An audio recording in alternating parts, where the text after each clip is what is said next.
No panteão das lendas musicais, os nomes de Madonna e Celine Dion ressoam com a força de um trovão, sinônimos de luxo, poder e vendas estratosféricas. Mas, e se lhe dissermos que existe uma voz, uma figura discreta, que vendeu silenciosamente mais discos do que ambas? Em 2025, quando pensamos em luxo e opulência, o nome dela pode não ser o primeiro a vir à mente, mas deveria ser. Aos 91 anos, Nana Mouskouri, a icônica cantora grega, não é apenas um tesouro musical mundial. Ela é uma magnata sorrateira, uma mulher cuja voz, tanto literal quanto figuradamente, construiu um império. Um império avaliado hoje em surpreendentes 30 milhões de dólares. A pergunta que ecoa nos corredores da indústria é inevitável. De onde exatamente vem toda essa fortuna? Como realmente vive uma das vozes mais célebres e prolíficas da história da música? Que tipo de vida uma lenda de sua magnitude cria depois que os holofotes que a seguiram por décadas finalmente se apagam? Hoje, abrimos a porta do seu universo. Um mundo que não é definido por escândalo ou extravagância, mas pela elegância sussurrada. Um mundo de vilas serenas em Genebra, de pores do sol pacíficos sobre o lago Le Mans, e uma vida que murmura sucesso em vez de gritá-lo. Para entender o império, primeiro precisamos entender o milagre da sua origem. Nascida em Chania, Creta, em 1934, o começo de Nana Mouskouri foi tudo, menos luxuoso. Seu pai trabalhava como projecionista de cinema, um homem por trás da magia dos filmes, enquanto sua mãe era lanterninha, guiando outros para seus assentos no escuro. Era uma vida modesta, por trás da cortina pesada da classe trabalhadora. Mas escondida naquela jovem grega, havia uma anomalia, um dom inexplicável. Ela possuía uma voz tão única, tão inquietante, que os médicos mais tarde descobririam um fato biológico surpreendente. Nana Mouskouri possuía apenas uma corda vocal funcional. Apenas uma. Contra todas as probabilidades médicas e lógicas, o que deveria ter sido uma limitação intransponível, tornou-se sua marca registrada. Essa única corda vocal, singular e poderosa, estava destinada a se tornar um dos instrumentos mais preciosos e reconhecíveis na história da música gravada. O momento da explosão chegou, não com uma balada em inglês ou francês, mas com uma canção em alemão. Weiße Rosen aus Athen, Rosas Brancas de Atenas. O sucesso foi instantâneo e massivo, transformando-a de uma talentosa cantora grega em uma sensação internacional da noite para o dia. A partir desse momento, a carreira de Mouskouri não foi uma ascensão, foi uma conquista global. Sua voz transcendeu fronteiras, idiomas e culturas. Ela gravou em mais de 12 idiomas diferentes, lançou mais de 200 álbuns e dominou quase todos os principais mercados, da Europa à Austrália, da América do Norte ao Japão. Os números são difíceis de compreender. Estima-se que Nana Mouskouri tenha vendido mais de 350 milhões de discos em todo o mundo. 350 milhões. Este número não é apenas monumental. Ele a coloca sem qualquer debate entre as 3 artistas femininas com maiores vendas de todos os tempos. Evidentemente, as vendas de álbuns representam uma parte colossal de sua riqueza acumulada. Mas é aqui que a história de Nana Mouskouri se desvia do roteiro trágico de tantas outras estrelas. Ela nunca esbanjou seus ganhos. Ela não viveu para o excesso. Com uma sabedoria financeira tão discreta quanto sua personalidade, ela economizou. Ela investiu e diversificou seus ativos de forma eficiente, silenciosa e em escala global, avançando rapidamente para o presente, 2025. Relatórios financeiros estimam que a receita atual de Nana Mouskouri gire em torno de 50 milhões de dólares por ano. A pergunta é óbvia. Como? Certamente não é por lançar novas músicas nas paradas de sucesso. A resposta é o verdadeiro segredo da riqueza duradoura: os direitos autorais. O catálogo de Mouskouri não é apenas vasto, é atemporal e universal. Suas canções, que atravessam gêneros e idiomas, são uma fonte inesgotável de renda passiva. Elas aparecem constantemente em filmes internacionais, em anúncios publicitários de alto perfil e, crucialmente, nas trilhas sonoras das séries de Netflix que definem a cultura atual. Recentemente, seu clássico título Quanto Chantes, Quando Você Canta, experimentou um renascimento espetacular. O catalisador? A série francesa de sucesso Cassandra. A canção não apenas cativou os espectadores, ela desencadeou uma tendência viral no TikTok, apresentando a voz etérea de Mouskouri à geração Z, que redescobriu sua magia décadas depois. A isso se somam os lucrativos contratos de licenciamento e o poder implacável das plataformas de streaming. Spotify, Apple Music e YouTube continuam registrando milhões de reproduções de sua discografia a cada ano, garantindo que o império não apenas se mantenha, mas cresça. E, claro, não nos esqueçamos do pilar da riqueza clássica, os bens imobiliários. É aqui que encontramos a mulher por trás da lenda. A residência principal de Nana Mouskouri é uma vasta vila isolada, elegantemente escondida na região campestre, nos arredores de Genebra, Suíça. Este não é um capricho recente. Tem sido o seu lar, o seu santuário, por mais de 60 anos. A propriedade é uma joia escondida, um refúgio de paz entre jardins meticulosamente cuidados e colinas verdes. Ela oferece vistas panorâmicas inigualáveis do Lago Léman e da majestade dos Alpes. Foi adquirida em meados da década de 1960, quando ela era casada com seu primeiro marido, o guitarrista George Petsilas. A localização foi uma escolha estratégica e profundamente pessoal.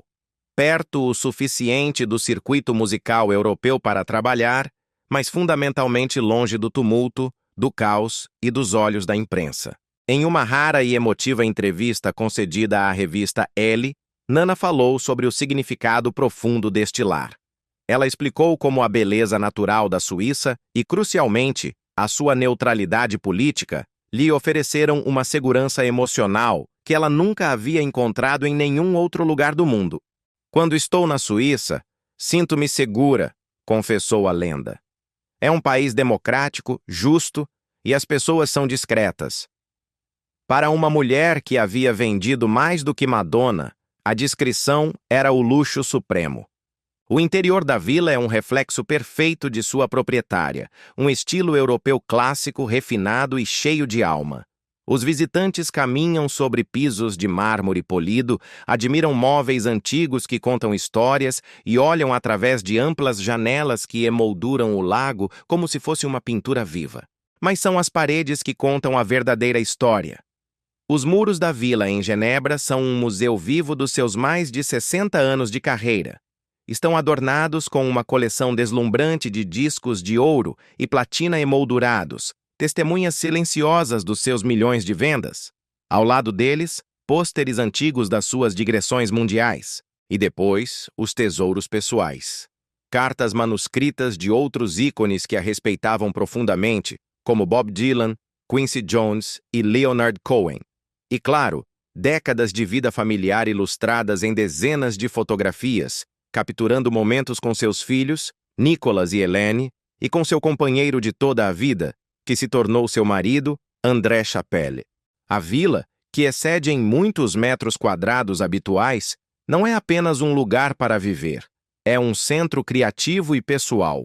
Inclui um estúdio de gravação privado, onde a inspiração pode surgir a qualquer momento, uma serena sala de leitura e um pequeno espaço de representação onde, disse, às vezes ela canta em saraus privados e íntimos.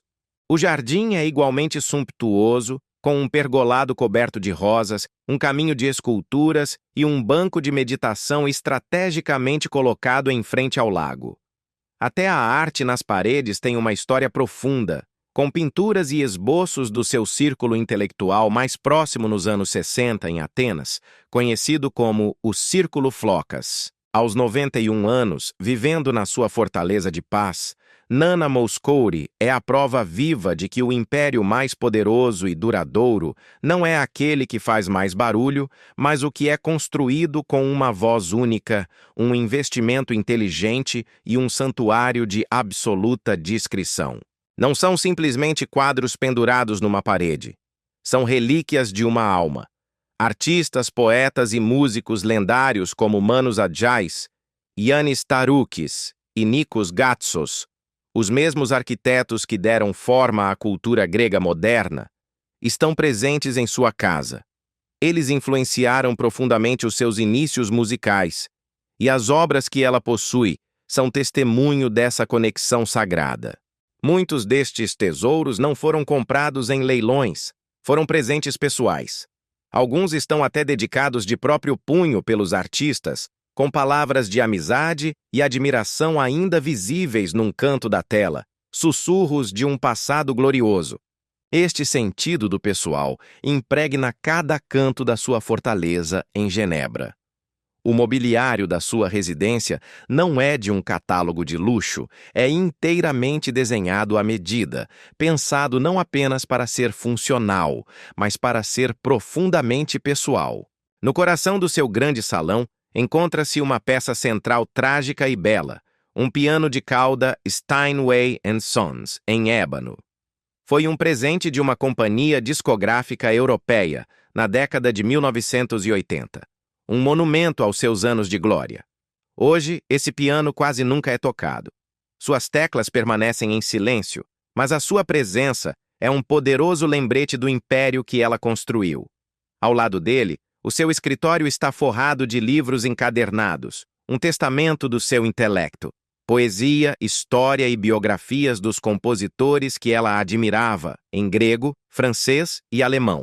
No entanto, entre os objetos mais preciosos de sua vasta coleção, aqueles que ela verdadeiramente valoriza, estão as partituras manuscritas originais dos compositores com quem colaborou. E, claro, os vinis raros das suas primeiras gravações, ecos da jovem com uma única corda vocal que se atreveu a sonhar. E é aqui que a história toma um rumo inesperado. Aqui reside a maior paradóia de Nana Mouskouri. Apesar desta opulência inegável, da história palpável em cada objeto, a mulher no centro de tudo leva uma vida de surpreendente simplicidade. Em princípio, é o nosso empregado que se ocupa das compras, confessou ela uma vez à revista Elle, referindo-se à sua governanta a tempo inteiro. Esta pessoa de confiança não só gere as tarefas domésticas, mas também as compras, a culinária leve e a manutenção meticulosa das inúmeras plantas da propriedade. A extravagância simplesmente não é o seu estilo. Embora raramente conduza hoje em dia, a propriedade dispõe de uma pequena e discreta garagem. Lá dentro, não há uma frota de supercarros, apenas 2 sedãs elegantes, o BMW Série 7 do seu marido André e o Mercedes-Benz Classe S de Nana. Ambos, é claro, conservados em estado impecável. Mas o império imobiliário de Mouskouri não se limita à fortaleza suíça. Durante décadas, ela manteve um vínculo físico com as suas raízes. Um prestigiado apartamento com terraço situado na rua Ridilis, em Atenas. Esta não era uma morada qualquer. Era um dos bairros residenciais mais exclusivos da capital grega. Situado num 6º andar, o seu apartamento encontrava-se quase poeticamente, mesmo em frente à casa do lendário compositor Manos Adjidakis. O homem que não foi apenas seu mentor, mas uma influência capital na sua identidade artística. Esse apartamento era uma cápsula do tempo, meticulosamente renovado para refletir o seu gosto internacional. Tinha soalhos de parquet, cortinas francesas e azulejos de cerâmica importados da Provença.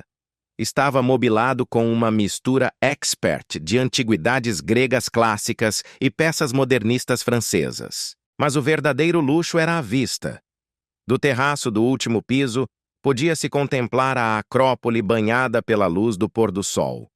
Um detalhe que Nana citava frequentemente como o seu aspecto favorito dessa casa. Em 2013, o capítulo foi encerrado. Invocando a sua residência permanente na Suíça e as suas visitas cada vez mais raras a Atenas, Ela pôs a propriedade à venda por 2 milhões de euros. Foi o fim de uma era. Foi o seu adeus físico à cidade que a viu nascer. Venho raramente a Atenas agora, confidenciou aos jornalistas. Mas a minha Grécia será sempre a minha casa de coração.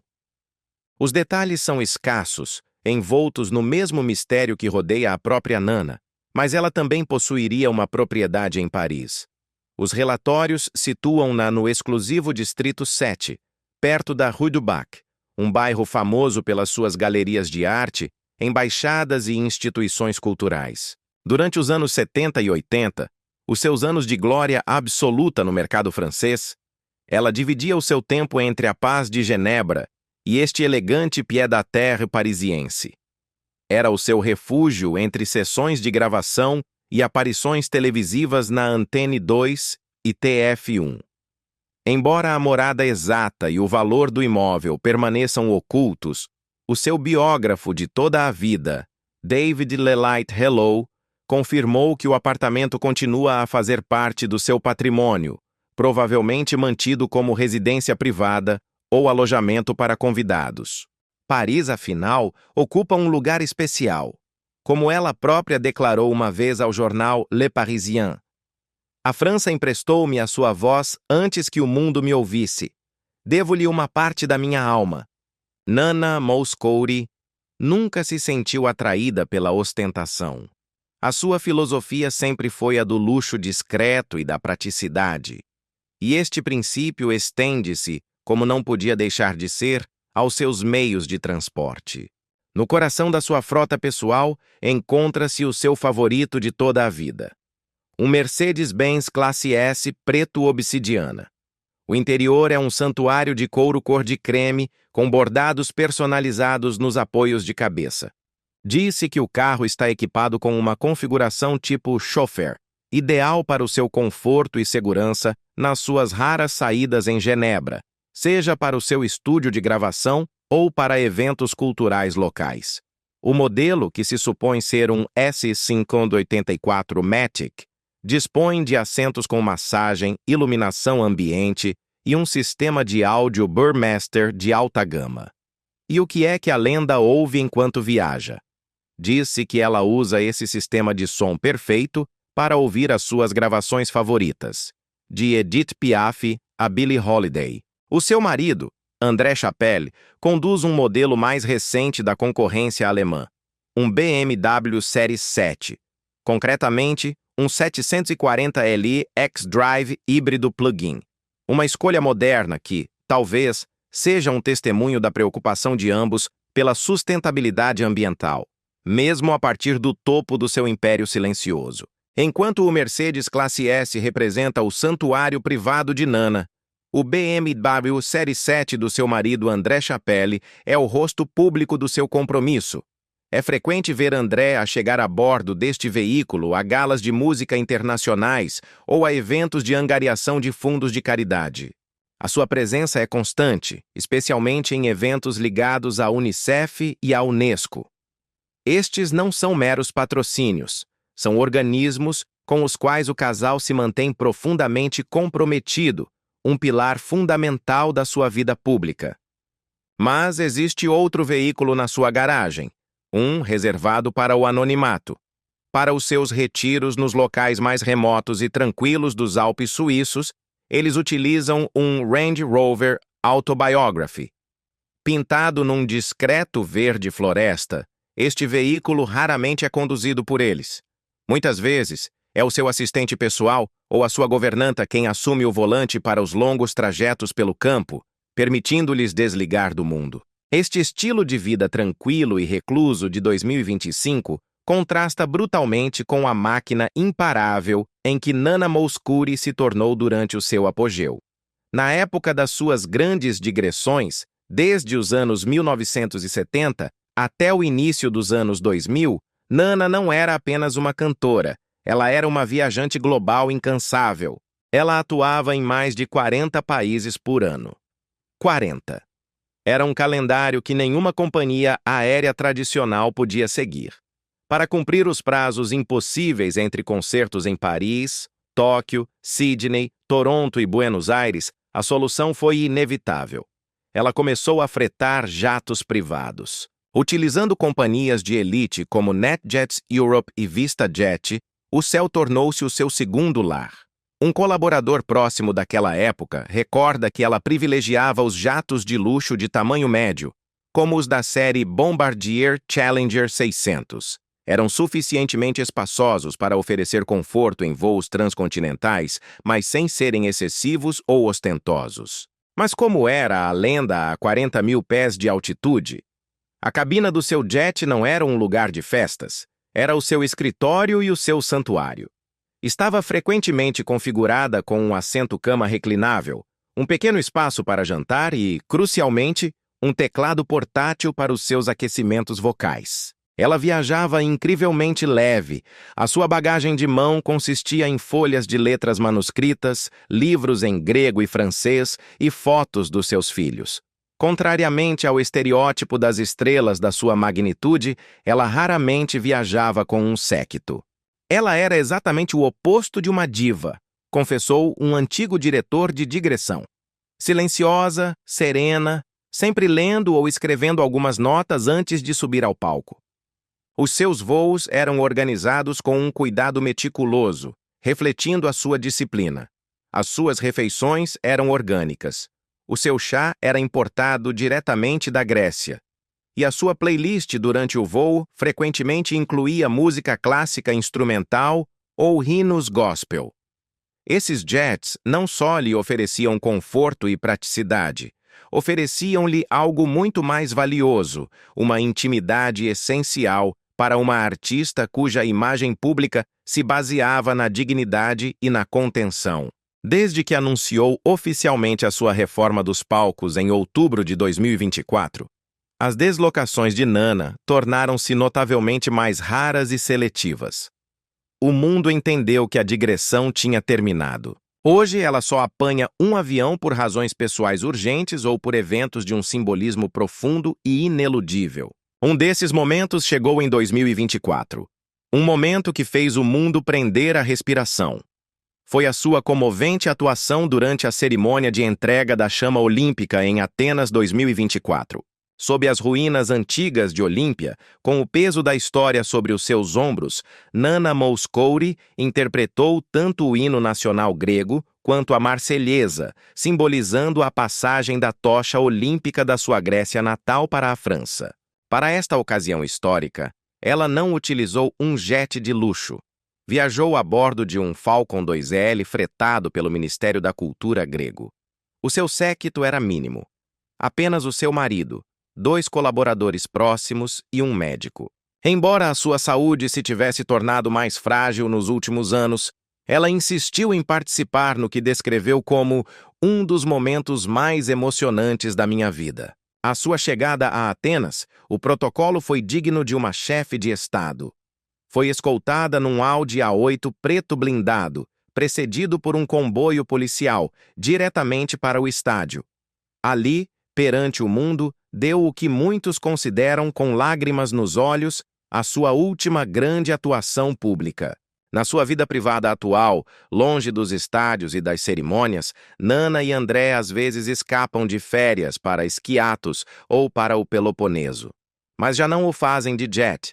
Preferem apanhar um helicóptero ou um ferry como qualquer outro viajante. O seu lugar de evasão preferido, segundo os meios gregos, revela a verdadeira alma de Mouskouri. Não é um resort de 5 estrelas. É um pequeno olival remodelado numa ilha remota. Um lugar onde se desliga completamente. Sem telefone, sem imprensa. Apenas o mar, o canto dos pássaros e a música. Porque a fortuna de Nana Mouskouri, esse império de 30 milhões de dólares, nunca serviu unicamente para o seu conforto pessoal. O seu propósito sempre foi maior. Desde 1993, Nana é embaixadora da boa vontade da UNICEF, assumindo o manto sagrado deixado pela icônica Audrey Hepburn. Estas missões levaram-na aos cantos mais necessitados do planeta: Quênia, Vietnã, Chile, Bósnia e México. Nesses lugares ela não era uma estrela, era uma defensora, militando pelos direitos das crianças e o acesso aos cuidados de saúde. Ela continua a apoiar incansavelmente causas relacionadas com a educação, os direitos das mulheres, a luta contra o racismo e a acessibilidade da música em regiões desfavorecidas. Os seus concertos, durante décadas, tiveram uma dimensão caritativa e disse que reverte uma parte muito importante dos seus rendimentos para estas causas. E no centro de tudo, durante mais de 50 anos, esteve um homem. André Chapelle é muito mais do que uma simples presença na vida de Nana Mouskouri. Ele é a âncora, o confidente e o copiloto discreto dos seus últimos anos de carreira. Embora o seu casamento oficial tenha ocorrido a 13 de janeiro de 2003, a sua história tinha começado muito antes.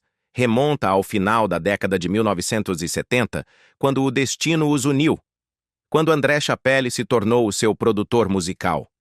Ele não só a ajudou a construir o seu império, tornou-se o guardião do seu legado e o companheiro da sua alma.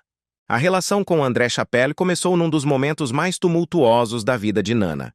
Naquela época, no final dos anos 70, ela vivia uma dualidade brutal.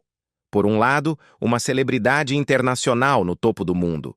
Por outro, as sequelas emocionais do seu divórcio do seu primeiro marido, o guitarrista George Petzilas. O que começou como uma colaboração estritamente profissional com Chapelle, o seu produtor, evoluiu lentamente, em silêncio, até se tornar uma das alianças mais duradouras e discretas da cena musical europeia.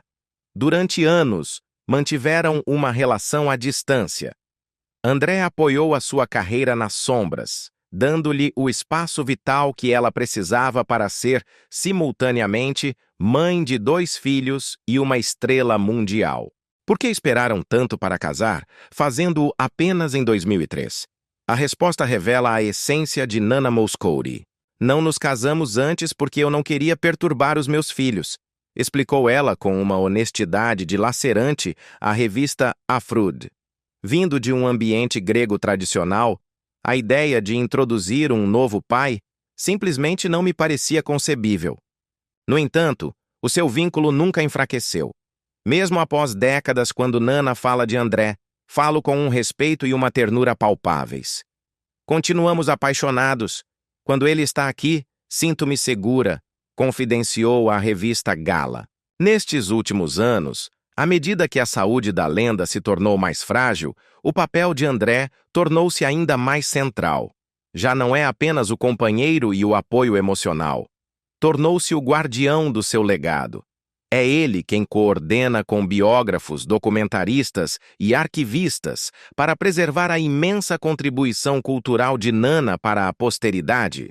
Do seu primeiro casamento com George Petzilas, líder do trio grego The Athenians, Nana teve 2 filhos, Nicholas, nascido em 1968, e Helene, nascida em 1970, a quem chama carinhosamente Lenou. Enquanto Nicholas permaneceu deliberadamente afastado do foco mediático, Helene Lenou herdou o amor pelo canto da mãe. Sob o nome artístico de Lenou, desenvolveu uma carreira no pop e na chanson à teste, principalmente em França e na Grécia. Embora a sua carreira não tenha alcançado os picos estratosféricos da sua mãe, ela forjou um lugar honroso, chegando a colaborar com a própria Nana em várias ocasiões. Apesar da agenda avassaladora da sua mãe quando eram crianças, uma agenda que a tornou uma ausência frequente, ambos os filhos continuam profundamente ligados a ela. Nas suas entrevistas, Nana expressou uma mistura de culpa e orgulho pelo seu papel de mãe. Nem sempre estive presente, admitiu uma vez, mas transmiti-lhes o que sabia de mais precioso: a verdade, a música e o sentido da beleza. Hoje, adultos e com as suas próprias famílias, os filhos e netos de Nana Mouskouri são visitantes regulares na sua vila de Genebra. Disse que a filha de Helene, neta de Nana, é uma talentosa violinista. Uma jovem que, segundo se informa, toca frequentemente peças clássicas para a sua avó, perpetuando assim o ciclo artístico através das gerações. Em outubro de 2023, Pouco antes de celebrar oficialmente os seus 90 anos, a televisão francesa preparou uma surpresa monumental. Durante um episódio ao vivo do C'est à vous, um dos programas de entrevistas mais queridos de França, Nana foi emboscada pelo amor. O momento, cuidadosamente orquestrado como uma homenagem secreta, reuniu no platô e, através de videochamadas, dezenas de antigos colaboradores, amigos e admiradores. Um bolo de aniversário de vários andares fez a sua aparição. Iluminado com velas e adornado com rosas brancas, uma referência direta ao seu sucesso mundial, Rosas Brancas de Atenas. Quando a apresentadora lhe pediu para fazer um desejo, Nana Mouskouri, a lenda dos 350 milhões de discos, desabou em lágrimas. "Não consigo acreditar que cheguei aos 90 anos", disse ela com lágrimas nos olhos. "Como criança da guerra, nunca imaginei que cantaria durante tanto tempo." Essa emoção não era um ato. A sua infância sob a ocupação nazi na Grécia foi marcada pela fome, pelos bombardeamentos e pelas perdas. São memórias que ela, mesmo aos 90 anos, ainda carrega consigo. Para ela, atingir essa idade não era apenas um marco. Era um triunfo pessoal contra a história, contra o tempo e contra o silêncio. Poucos dias depois dessa celebração, Nana Mouskouri oficializou a sua decisão. Numa entrevista ao Le Parisien, anunciou a sua reforma definitiva das digressões. "Não quero desabar no palco. Quero ir-me com dignidade antes que a música me abandone." As suas palavras foram comoventes, mas não definitivas. Ela deixou uma porta entreaberta. Talvez 3 ou 4 concertos de despedida, se a razão realmente valer a pena. E a razão chegou. A única atuação que aceitou depois disso foi a cerimônia da chama olímpica em Atenas, a 26 de abril de 2024. Ali, interpretou os hinos nacionais da Grécia e da França. Foi um momento simbólico, uma transmissão de luz entre culturas e, talvez, a sua última canção em público. Mesmo na reforma, a presença de Nana Mouskouri no espaço público não desapareceu. Simplesmente se transformou. Em 2025, ela apareceu em vários documentários e retrospectivas televisivas em França, Alemanha e Grécia. O Instituto Nacional do Audiovisual francês publicou um box set remasterizado das suas primeiras aparições na televisão, enquanto o canal Arte difundiu um novo retrato biográfico intitulado Nana, uma voz, um mundo. Para surpresa de todos, o seu álbum de versões dos Beatles de 1966, há muito solicitado pelos fãs, foi reeditado em vinil de edição limitada. Disparou para o topo das vendas em lojas especializadas em França e na Bélgica, impulsionado por uma nova geração que descobre a sua música através do Spotify e das homenagens no TikTok. As cartas, pinturas e poemas dos fãs continuam a chegar todas as semanas à sua residência de Genebra. Uma admiradora até lhe enviou um livro encadernado à mão com traduções das suas letras em mandarim. O seu pessoal reúne regularmente estes tesouros num cofre de recordações colocado perto do seu silencioso piano Steinway. Um jornalista do diário Le Monde resumiu-o perfeitamente. Ela já não é apenas uma cantora, é um monumento cultural, e os monumentos não se reformam, simplesmente se tornam parte integrante da paisagem da memória. A sua fortuna é, sem dúvida, impressionante. Mas é a sua forma de viver que realmente conta a sua história. Sem estardalhaço, sem ostentação, apenas beleza, um legado assegurado e os seres que ama, muito perto dela. Qual faceta da vida desta incrível lenda o surpreendeu mais? Trocarias a fama explosiva por este luxo silencioso e duradouro? Diga-nos nos comentários. E se este olhar profundo sobre a vida extraordinária de Nana Mouskouri o comoveu, deixe um gosto. Compartilhe isto com alguém que se lembre do poder da sua voz. E, acima de tudo, inscreva-se para descobrir mais relatos ocultos como este, cultos como este, cultos como este, cultos como este, cultos